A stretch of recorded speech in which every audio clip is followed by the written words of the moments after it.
औज़ुबिल्लाहिमिनश्शैतानिर्रजीम बिस्मिल्लाहिर्रहमानिर्रहीम। शुरू अल्लाह का नाम लेकर जो बड़ा मेहरबान और निहायत रहम वाला है। ख़वातीन और हज़रात, कुछ सेहत के मसाइल ऐसे होते हैं जिनसे इंसान का ज़िंदगी में कभी ना कभी आमना सामना हुआ होता है। अब उन मसाइल में जिस तरह के नज़ला ज़ुकाम हो गया, बुखार हो गया, गले की खराश, गले की खराबी वगैरह, और इसी तरह कुछ ऐसे मसाइल हैं जो कि लोगों में पाए जाते हैं और अमूमन पाए जाते हैं। उनमें एक मसला जो है वो कमर का दर्द यानी बैक पेन का है। हर किसी को जिंदगी में कभी ना कभी कमर दर्द से वास्ता पड़ा हुआ होता है। आज मैं आपको बताना चाहता हूँ कि कमर का दर्द किन वजूहात की बिना पे होता है और क्या क्या चीज़ें हैं जिनमें एहतियात बरत के आप इससे छुटकारा पा सकते हैं और अपनी कमर का ख्याल कैसे रखा जाए। और खुदा न खास्ता जिनको कमर के दर्द के जो मसाइल हैं और दायमी मसाइल हैं उनका सद्दबाब और उनका इलाज कैसे किया जाए। टॉपिक पे जाने से पहले आपसे रिक्वेस्ट है कि वीडियो को लाइक कीजिए, चैनल को सब्सक्राइब कीजिए और बेल आइकॉन ज़रूर दबाइए ताकि हर आने वाली वीडियो आपको पहले मौसूल हो सके। ख़वातीन और हज़रात, कमर के दर्द के बारे में जानने से पहले सबसे पहले मैं आपको बुनियादी चीज़ें बता देता हूँ कि कमर का दर्द किन वजूहात के बिना पे होता है। सबसे पहले जो है तो कमर के पट्ठों का मसला। कमर, जैसे कि आप सबको पता है कि जहाँ पे इंसान के जिस्म में ज़्यादा पट्टे होते हैं वहाँ पर इंसानी जिस्म के सपोर्ट के लिए आपकी कमर की रीढ़ की जो हड्डी है उसके दोनों जानिब जो है और उसके आगे और पीछे मुख्तलिफ किस्म के पट्टे होते हैं जो इंसान को अपराइट पोजीशन में या मुख्तलिफ पोजीशंस में रखने के काम आते हैं। आप झुकते हैं, उन पट्टों में खिंचाव आता है, आप किसी तरह बेंड करते हैं, आप जो है तो सीधे खड़े रहते हैं, तो इन पट्टों का खिंचाव जो है वो तब्दील होता रहता है। बाज़ औक़ात ऐसे होता है कि इन पट्टों का खिंचाव खुसूसन एक साइड पे, राइट साइड पे या लेफ्ट साइड पे झुकते वक्त या कोई भारी चीज़ उठाते वक्त उन पट्टों में खिंचाव आ जाता है। या और ऐसी चीज़ें हैं जिस तरह कोई भारी काम करने के बाद, भारी एक्सरसाइज करने के बाद आपको मस्कुलर स्पाज़म या पट्टों का खिंचाव हो सकता है। अब ये पट्टों का खिंचाव जो है ये कमर दर्द का बाइस बन सकता है और अमूमी तौर पे ज़्यादातर लोगों में कमर के दर्द की जो शिकायत होती है वो यही पट्टों के दर्द की वजह से और खिंचाव की वजह से होती है। इसके अलावा कमर में जो दूसरी चीज़ है वो आप सबको पता है कि रीढ़ की हड्डी जो है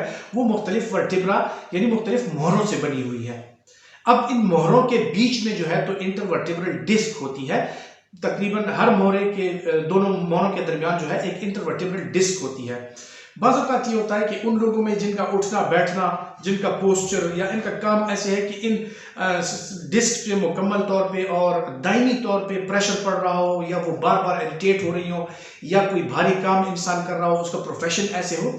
और उठने बैठने का अंदाज ऐसे हो, सो उसकी वजह से जो रीढ़ की हड्डी है उसके मोहरों के दरमियान जो डिस्क है वो घिस जाती है या स्लिप हो जाती है। सो उसकी वजह से भी कमर का दर्द हो सकता है और ये दर्द जो है फिर आगे चल के टांगों की तरफ भी आ सकता है और इससे आपकी टांगें भी सुन्न हो सकती हैं और दोनों पाँव में जो है तो आपको दर्द और जो खिंचाव है ये महसूस हो सकता है। आपके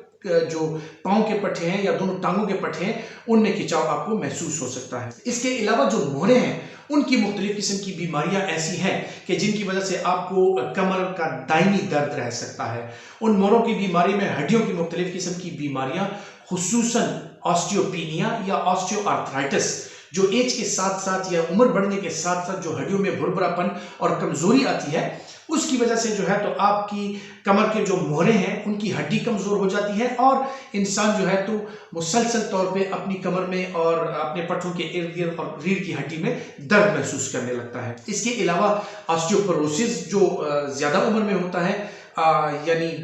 60 साल की उम्र के बाद जो हड्डियों का भुरभुरापन है उसकी वजह से भी इन कमर के दर्द में इजाफा हो सकता है। इसके अलावा जो कमर के आपके जोड़ हैं उसमें एक बीमारी है जिसको आर्थराइटिस बोलते हैं। आर्थराइटिस बुनियादी तौर पे जोड़ की इन्फ्लेमेशन या सोजिश को कहा जाता है। किसी भी जोड़ में अगर सूजन, सोजिश और यानी इन्फ्लेमेशन आ जाए तो वो आपको दर्द की कैफियत दे सकता है। इसी तरह कमर के मोहरों के दरमियान जो है मुख्तलिफ किस्म के जोड़ हैं जो कि सोजिश इख्तियार करके या जिनमें अगर सोजिश आ जाए तो आपको शदीद किस्म का दर्द महसूस हो सकता है। इसको आर्थराइटिस कहा जाता है। इसके अलावा कमर के हड्डी की यानी रीढ़ की हड्डी की जो दायमी बीमारियां हैं जिनमें एंकाइलोजिंग स्पॉन्डिलाइटिस, और या रूमेटॉइड आर्थराइटिस के साथ लोगों को कमर का दर्द होना और कमर में खिंचाव महसूस होना और कमर के साथ साथ और जोड़ों में भी खिंचाव महसूस होना, ये उसकी अलामत हो सकती हैं। अब आपको कैसे पता चले कि आपका कमर का दर्द जो है वो पट्ठों की वजह से है, हड्डियों की वजह से है या डिस्क की वजह से है? सो आप जब अपने डॉक्टर के पास कमर के दर्द की शिकायत लेके जाते हैं, आपका डॉक्टर आपका मुआयना करता है और न सिर्फ आपके कमर का बल्कि आपकी टांगों का भी मुआयना करता है और कभी कभार स्ट्रेट लेग रेजिंग यानी आपकी टांग को उठा के और वो आपके जो टांग के आपके पट्टे हैं और जो आपके कमर के पट्टे हैं उनका खिंचाव चेक करता है। इस दौरान डॉक्टर को पता चल जाता है कि आपका दर्द जो है या पट्ठों की वजह से है या हड्डियों की वजह से है या डिस्क की वजह से है। तो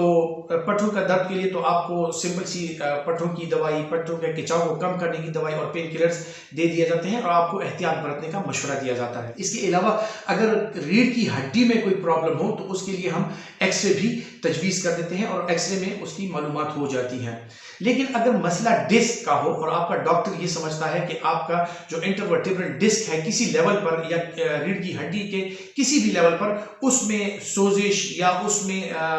खिंचाव या उसकी जो शेप है या उसमें अगर स्लिप आ गया हो, सो उसके लिए सीटी स्कैन या खुसूसन एमआरआई तजवीज़ करते हैं, जिससे आपको पता चल जाता है कि कोई डिस्क प्रॉब्लम तो नहीं है। जब आपके कमर के दर्द की तशखीस हो जाती है कि किस वजह से है, सो आपको उसी तरह के तरीके इख्तियार करने हैं कि आपके कमर का दर्द आपको कम से कम महसूस हो और आपको इलाज के वो तरीके इख्तियार करने हैं जो आपके लिए मौजूद साबित हों। सबसे पहले आते हैं जिन लोगों को पट्ठों का खिंचाव है या पट्ठों का दर्द है। सो पट्ठों के खिंचाव और दर्द के लिए आपके लिए जो बुनियादी चीज़ें हैं वो हल्की सी एक्सरसाइज है, अपने पोस्चर का ख्याल रखना है, उठते बैठते हुए बेंड होते हुए आपको अपने पोस्चर का ख्याल रखना है और हल्की सी मालिश या किसी भी पेन किलर जेल या लोकल एप्लीकेशन जो पेन किलर की होती है उससे आपको अफाका हो सकता है।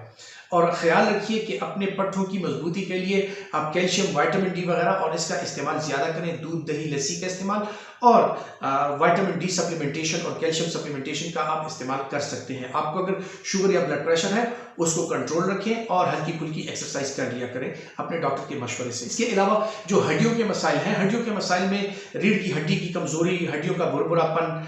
ऑस्टियोआर्थराइटिस या जो ऑस्टियोपीनिया या ऑस्टियोपोरोसिस के मसाइल अगर हैं, सो उसके लिए बहरहाल आपको इलाज की ज़रूरत पड़ती है और आपको कैल्शियम और विटामिन डी सप्लीमेंटेशन के साथ और भी ऐसी चीज़ें हैं जिनमें बिस्फॉस्फोनेट्स